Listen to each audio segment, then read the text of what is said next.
Morning లేచి ఏం చేయాలా అర్థం కాకపోతే ఇలా ఇన్స్టెంట్గా రవ్వ ఇడ్లీ చేసుకోండి. చాలా సాఫ్ట్గా ఉంటుంది. దానికోసం కడాయి తీసుకున్నాను. కడాయిలో ఆయిల్ వేసాను. ఆవాలు, జీలకర్ర, 1 స్పూన్ శనగపప్పు, మినపప్పు,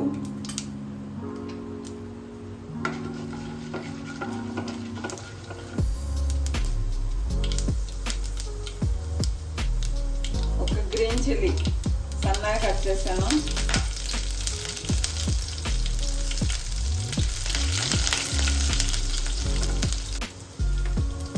కొత్తిమీర,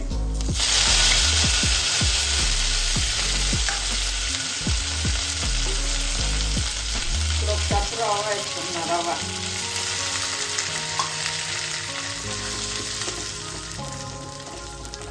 ఉప్మా రవ్వ అండి నేను వేసుకున్నది. టిఫిన్కి ఏమైనా నానబెట్టకుండా మర్చిపోయినప్పుడు మార్నింగ్ వేసినప్పుడు ఇడ్లీ తినాలనిపిస్తే ఈ ఇన్స్టెంట్ ఇడ్లీ చేసుకోవచ్చు అండి. చాలా ఈజీగా రెడీ అవుతుంది. 10-15 మినిట్స్లో రెడీ అయిపోతుంది ఇడ్లీ. ఇది కొంచెం స్మెల్ వచ్చే వరకు ఫ్రై చేసుకోవాలి. రవ్వ లో ఫ్లేమ్లో ఫ్రై చేయాలి. రవ్వ ఫ్రై అయిపోయింది. స్టవ్ ఆఫ్ చేశాను. ఇది కొంచెం చల్లగైనాక మిగతా ప్రాసెస్ చేసుకుందాం. ఎందుకంటే ఇప్పుడు దీనిలో 1/2 కప్ పెరుగు వేస్తున్నాను,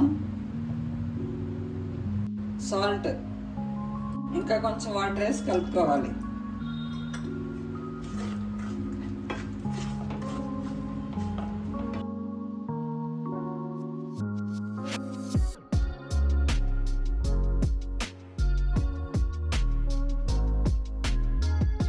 మూత పెట్టి 5 మినిట్స్ పక్కన పెట్టుకోవాలి. ఎందుకంటే బ్యాటర్ నానిపోయిందండి. ఇప్పుడు కన్సిస్టెన్సీ చెక్ చేసుకోండి. ఇంకా కొంచెం వాటర్ వేయాలి. గట్టిగా ఉంది కదా. ఇప్పుడు దీనిలో 1/2 టీ స్పూన్ తినే సోడా వేస్తున్నాను, బేకింగ్ సోడా, ఇంకా కొంచెం వాటర్.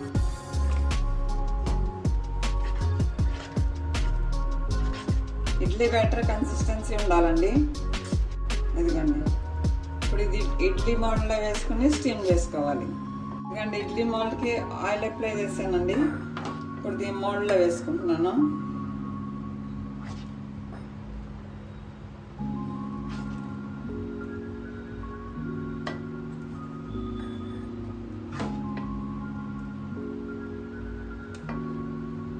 స్టీమింగ్కి కుక్కర్ తీసుకున్నానండి. కుక్కర్లో స్టీమ్ చేస్తాను. ఇప్పుడు మన ఇడ్లీ మోల్డ్ కుక్కర్లో పెడుతున్నా. ఇప్పుడు మూత పెట్టి 10 మినిట్స్ ఉడికించుకోవాలి.